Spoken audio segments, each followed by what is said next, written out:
কিছু জিনিসপত্র তৈরি করা লাগবে পঞ্চগড়ে, যেটা দেখবার তাহলে পুরো বাংলাদেশ থেকে লোকজন আসবে। মানুষের ক্ষমতা আজ আছে তাই নাই, টাকাও আজ আছে তাই নাই, কিন্তু কেউ যদি কিছু একটা করে যায় এটা 10 বছর 20 বছর 50 বছর 100 বছর হয়ে যাবে।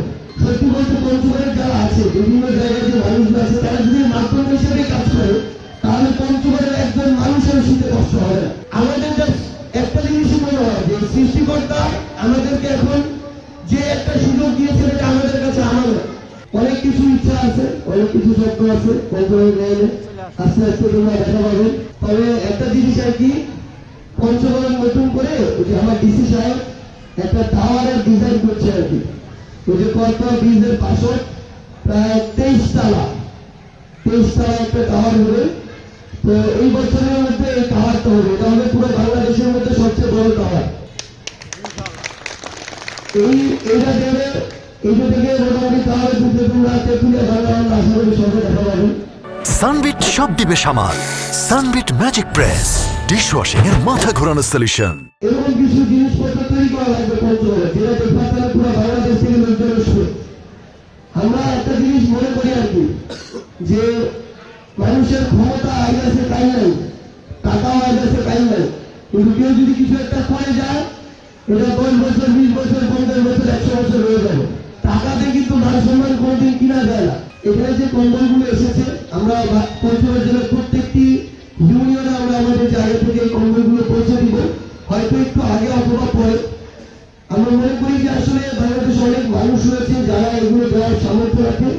আমাদের শুধু সদিচ্ছা রাখতে তাদের সাথে যোগাযোগ করা, আমরা তাদের সাথে যোগাযোগ করার চেষ্টা করছি। বিভিন্ন গার্মেন্টসের যারা মালিক আছে তারা তাদের জায়গা থেকে আমাদের পঞ্চগড়বাসীর জন্য এই কোঅর্ডিনেটগুলো করছে, সেগুলো আমরা পঞ্চগড়ে নিয়ে আসছি। তো আমরা এখানে আসলে বাধ্য, কিন্তু সত্যি বলতে পঞ্চগড়ের যারা আছে বিভিন্ন জায়গায় যে মানুষরা আছে তারা যদি মাধ্যম হিসেবে কাজ করে তাহলে পঞ্চগড়ের একজন মানুষের শীতে কষ্ট হবে না। কিন্তু এই সদিচ্ছায় আমরা অনেক মানুষের মধ্যে আসলে সেভাবে দেখি না। আমাদের একটা জিনিসই মনে হয় যে সৃষ্টিকর্তা আমাদেরকে এখন যে একটা সুযোগ দিয়েছে এটা আমাদের কাছে আমাদের। আমরা কখনো কল্পনাও করি নাই যে আমাদের জীবদ্দশায় এই সুযোগ আমাদেরকে দিবে। তো আমরা এই আমানতটাকে রেখে মানুষের জন্য যা কিছু করা যায় লিগালি লজিক্যালি আমরা সেটুকু করার সর্বোচ্চ চেষ্টা করব।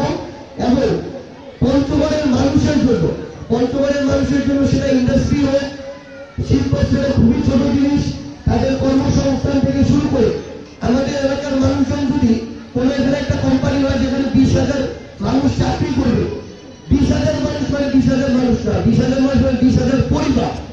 তো 20,000 পরিবার যদি আগায় যায় তাহলে পঞ্চগড় আগায় যাবে। এবং আরেকটা জিনিস, আমরা প্রত্যেকটা জেলা এবং আমাদের উপজেলা এবং ইউনিয়নে লোক ঠিক করবো, খুব দ্রুত। কারোর সাথে যদি কোথাও অন্যায় হয়, কোথাও যদি আপনারা দেখেন যে কোনো একটা কাজের জন্য টাকা চাচ্ছে, হয়রানি করছে, তখন ওই প্রতিনিধিকে আপনারা জানাবেন। তার বিরুদ্ধে যদি সে অন্যায় করে থাকে যেই ব্যবস্থা নেয় আমরা ব্যবস্থা নেব, এটা আমরা খুব দ্রুত ঠিক করবো। তো আপনারা অনেক অপেক্ষা করেছেন, আমরা আসলে দুঃখিত। আমাদের কাছে মাফ করবেন, আমরা রাখছি হয়েছি, খুব দ্রুত আবার আপনার সাথে দেখা হবে। সবাই সে পর্যন্ত ভালো থাকবেন, সুস্থ থাকবেন।